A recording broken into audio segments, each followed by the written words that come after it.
আপনার sub dealer, আপনার farmer কিসের মাধ্যমে দিবেন?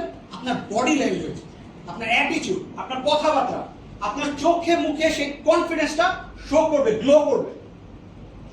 এখন এই যে কনফিডেন্সটা, এই যে নলেজটা, এই যে বডি ল্যাঙ্গুয়েজটা আপনার মধ্যে আসবে, আপনি যে রিফ্লেক্ট করবেন, এগুলো কি দরকার? Informative information. রাইট। আপনার কোম্পানি সম্পর্কে আপনাকে জানতে হবে, কোম্পানিকে ট্রাস্ট করতে হবে, মনে রাখতে হবে, মনে করতে হবে আমারটাই বেস্ট কোম্পানি। আপনার প্রোডাক্টের প্রতি আপনার ট্রাস্ট থাকতে হবে, বিশ্বাস রাখতে হবে যে আপনারটাই হচ্ছে বেস্ট প্রোডাক্ট। এইটা যখন আপনি ট্রাস্ট করবেন, মনে প্রাণে ধারণ করবেন, তখনই কিন্তু আপনার কথাবার্তা, চাল চলন, অ্যাটিটিউড, চোখে মুখে জল জল করে ফুটবে। ভাই ভুল কিছু বলছি? বলেন ভুল কিছু বলছি?